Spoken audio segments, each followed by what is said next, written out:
Forgot.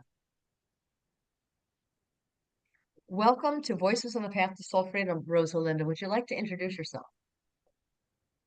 Thank you, Pamela. I'm Rosalinda, originally from Philadelphia, and I now live in the west of the United States. And I'm really happy to be here. Thanks for inviting me. Oh, you're welcome. Yeah, why don't you tell what we'd like to hear is how you found the teachings, and you'll maybe I'd like to know more about what teachings they are and what made you know that they were real. That's a really great question. And I would say that's one of my life's work. When I was a teenager, I loved the saints, and I was really happy to learn about their lives, but something was missing. And so I started to search innerly and said, there must be more to life than what I'm learning. And one of the things that I couldn't reconcile, I went to a private school, parochial school, is that if somebody didn't think like me or had the same religion as me, are they going to go to hell? And I could not believe that God would do that. So this has been gone on even since I was in elementary. When I got to high school, the same thing. And so I started to search, why am I here? There's more to life than what I've been taught. So right before I moved across the United States, I was still searching, and I had a meeting with the priest, and I said, please explain to me the Trinity. And he said, I'm sorry, I can't do that. It's a mystery. You just have to believe it. Well, because I wanted to be respectful, I didn't say anything, but I was very dissatisfied. And so after I moved to Phoenix, Arizona, I actually was in a vegetarian restaurant waiting for a sandwich, and they had books there. And I had tried reading other books before I got here, and they weren't the right ones. And I saw this book on the shelf called Studies of the Human Aura, and I opened it. As soon as I opened it, I saw the picture, which what I recognized in myself was the Trinity. And I was like, oh my goodness, that's it. I was so excited. I didn't know what to do. I was with a friend of mine, but I just found it on my own. However, we're never on our own. We always have God with us. So that started my new search and my satisfaction in my life. And So and you probably want to know what happened next, right? yes, of course, yes. Well, what happened next is I couldn't find anybody that knew about it. I saw it in the book. And the book was published by Summit University Press, which is the Summit Lighthouse.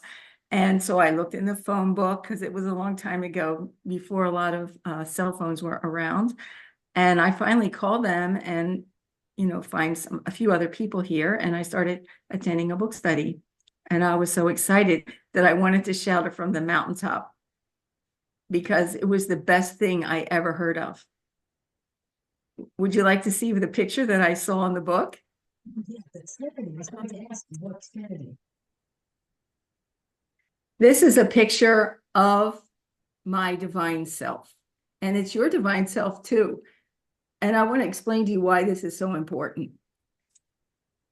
So the Trinity is the power of the 3 times 3, and God is always with you. And that's what it shows in the picture. The top part of the photo shows your divine presence, and it's connected to you by a crystal cord. So God is really personal. This was the first time I ever heard of this. And then you have a mediator, which is your higher mind. Psychologists call this the higher mind. Some people call it the guardian angel. Some people call it the Buddha self. Some people call it the Christ self. The idea is that you have a higher self. And then the bottom figure is yourself on earth. And so the reason why it's in the violet color is because the violet light scientifically is the highest vibrating light in the physical rainbow. So it's actually a way that you can help yourself transmute karma. So when I learned all these things, I thought, this is wonderful. The thing that was freeing is that no matter what happened in the past, it was a new day. And so I started. The reason why it helped me, and it could help anybody learning about it, is that, life can be difficult. we have hiccups on the road. The things happened. I had dropped out of college, and it took me a long time to get back. And the reason I dropped out of college is because I was disillusioned. It was before I found the teachings of the Ascended Masters, and I felt like I wasn't on the right path. So it took me many years, over 20 years, to get my degree. And I know that one of the reasons I got it was because I knew about these teachings and that I started using mantras. I started to pray out loud. I mean, everybody prays, but to pray out loud like Jesus, this was a transforming energy in my life. And I got to meet other people who also found these teachings. And what I discovered was a common denominator from all the people that I've met in these teachings is that we all had an inner knowing. It's something that you put through your heart. It's not because somebody told me about it. And the other reason that I knew it was true is that when I started to study and read, I realized that these teachings of the Ascended Masters are the cream of all the world's religions. And I wouldn't have time to study all those if I had to go to every country and every synagogue and temple.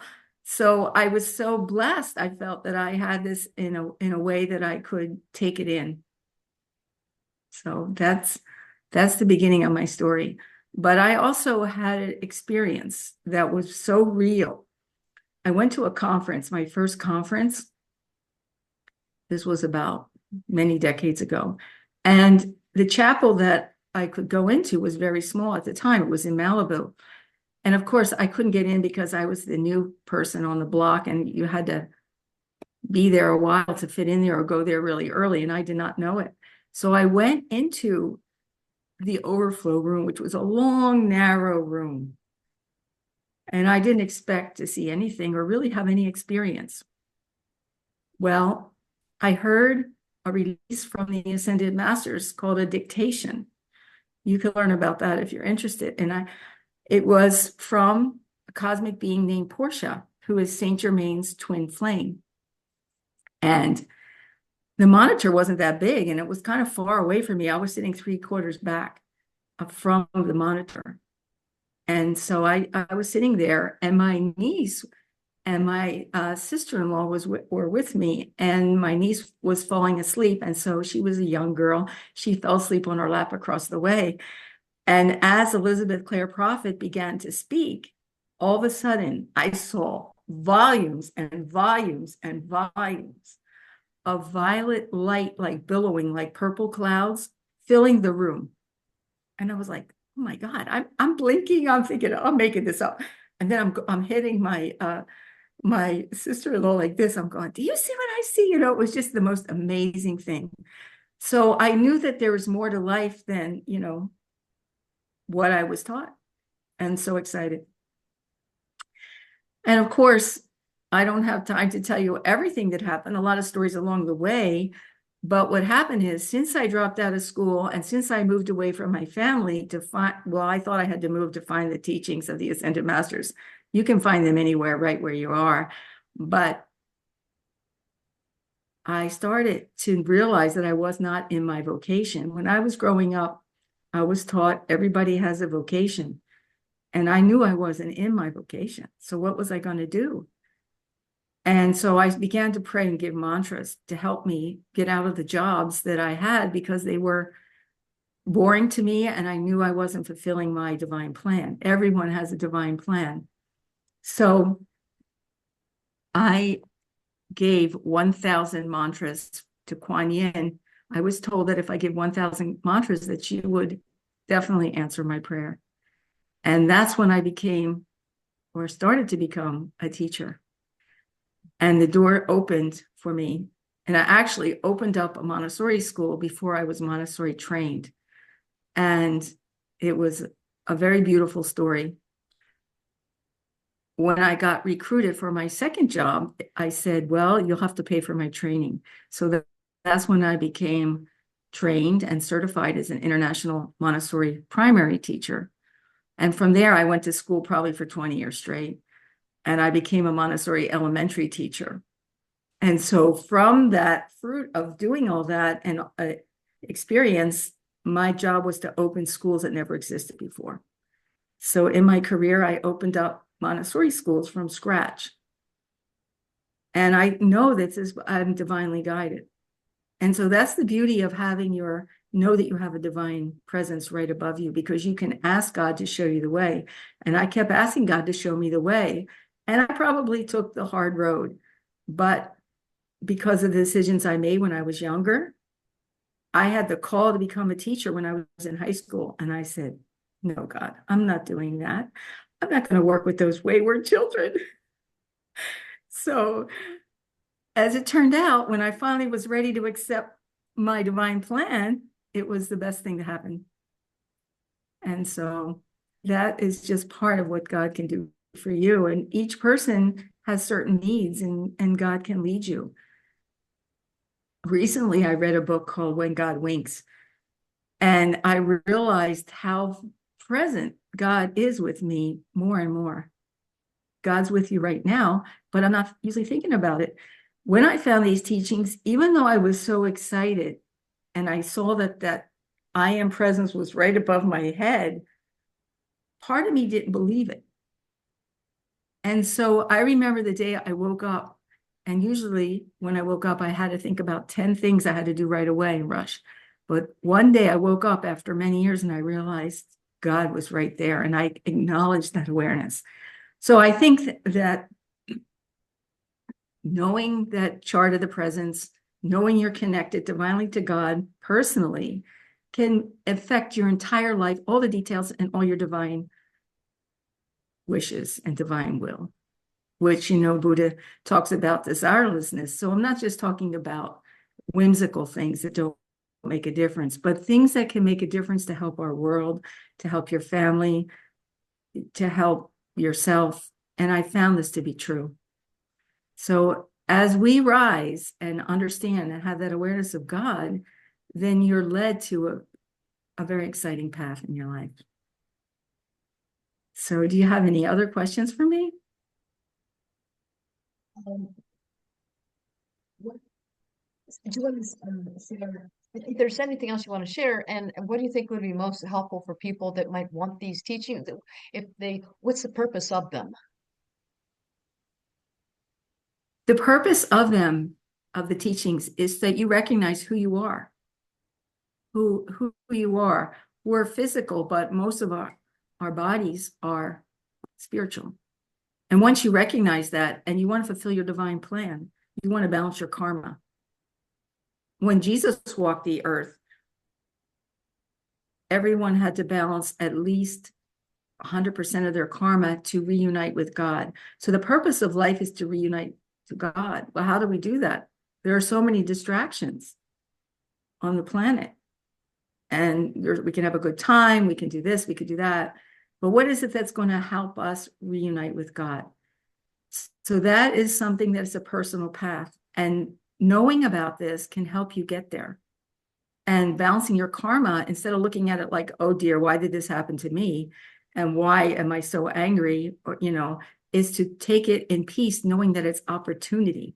So this is the really important thing of life, and it can help your life be more harmonious, joyful.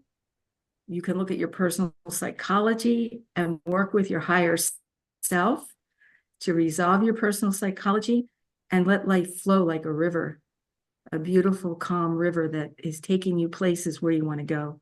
And when you reunite with God in the ascension, you actually have an ability to affect the entire planet and world in a greater way.